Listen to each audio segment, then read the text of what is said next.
यह कहानी है रतन नाम के एक मेहनती किसान की। उसके परिवार में उसकी पत्नी और उसके दो पुत्र थे, जिनमें से एक का नाम हीरा और दूसरे का नाम बिरजू था।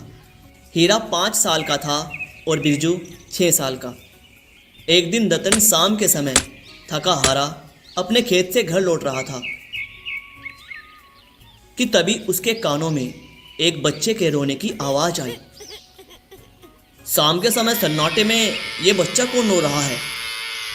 जैसे ही रतन की नज़र झाड़ियों पर पड़ी तो उसने देखा कि एक नवजात शिशु झाड़ियों में पड़ा हुआ रो रहा था।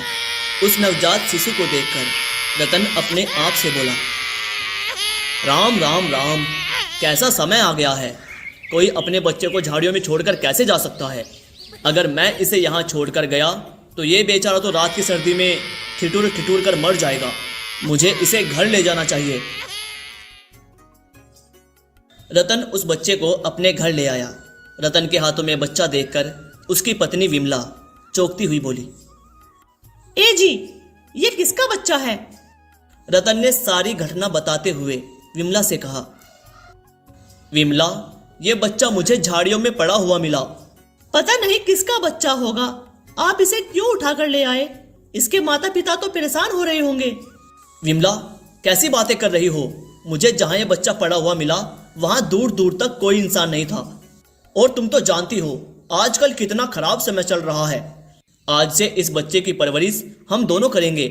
पागल हो गए हैं क्या जी? हमारे 2 और बच्चे भी हैं। हमारे खुद के ही खाने के लाले पड़े रहते हैं और ऊपर से आप इस बच्चे की परवरिश की बात कर रहे हैं। चिंता मत करो विमला, भगवान हर किसी के नसीब की रोटी देता है, इसके नसीब की भी देगा।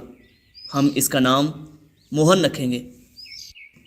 तो आप ही अपने मोहन को अपने गले से चिपटाए रखिए।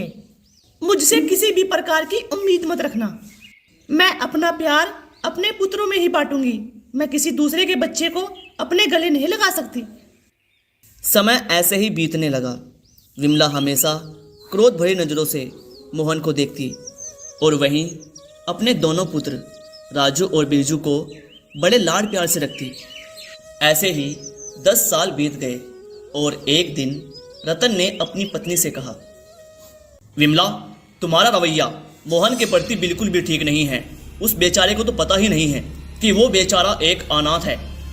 वो जब बड़ा हो जाए तब तुम उसे बता देना।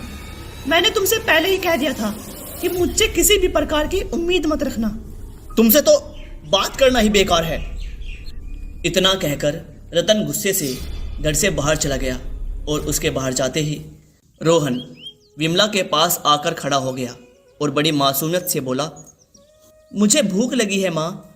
हाय, अब बस मैं तुझे खाना खिलाती रहूं। मेरे पास क्या बस यही काम रह गया? मेरी बात सुनो, खाना इतनी आसानी से नहीं मिलता, उसे कमाना पड़ता है। और यहाँ तुझे मुफ्त में तो कुछ भी नहीं मिलेगा, समझा? चल पहले घर की पूरी सफाई कर। जब घर की पूरी साफ सफाई हो जाए उसके बाद ही तुझे खाना मिलेगा। एक भी कोना छूटना नहीं चाहिए, नहीं तो खाना नहीं मिलेगा।